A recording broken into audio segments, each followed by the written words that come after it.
Guys আজকে আমি বন্ধুদের সঙ্গে প্র্যাঙ্ক করব। চলো এখন আসছে, ওরা আনতে গেছে, একটা ঝাল দিয়ে প্র্যাঙ্ক করব। এই ঝালটা দিয়ে প্র্যাঙ্ক করব, চলো। তো রিয়াকশান দেখবো ওদের কেমন ঝালকে রিয়াকশান হয়, চলো। এই ঝালটা দিয়ে প্র্যাঙ্ক করব। এই ঝালটা কিন্তু খুব ঝাল, আমি কিন্তু ওদেরকে বলবো যে এই ঝালটা খুব মিষ্টি, তারপরে তাই চলো দেখা যাক ওরা কেমন রিয়াকশান দেয় আজকে। গাইস ওরা চলে এসছে, চলো এখন বলবো আমরা পেয়ারা মাখা খাবো, তারপরে ওদেরকে মিষ্টি ঝাল খাবো। চলে এসছে, চলো চলো চলো, ক্যামেরাটা সেট করে নিই।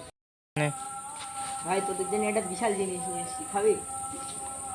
এই না ভাই, বিশাল সেই মিষ্টি ঝাল। এই ঝাল পুরা কোটি কোটি টাকা দিয়ে কিনতে পারবি। খেয়ে দেখ, ছাটা ভাঙা মিষ্টি। ওই একটু দে। ফেললি কেন পাগলা?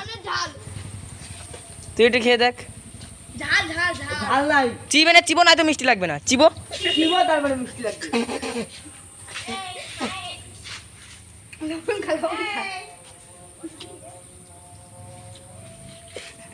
গালে দিইনি তাই ঝাঁক পেয়ে দিছি। ফেল দিলি কেন? কেমন আছো? তাকে বল আমার ফেল দে। অফ করে দেবো। হ্যাঁ, এখানে ভিডিওটা শেষ করলাম। Tata, bye bye. আর প্র্যাঙ্কটা কেমন লাগলো একটু কমেন্টে বলবে।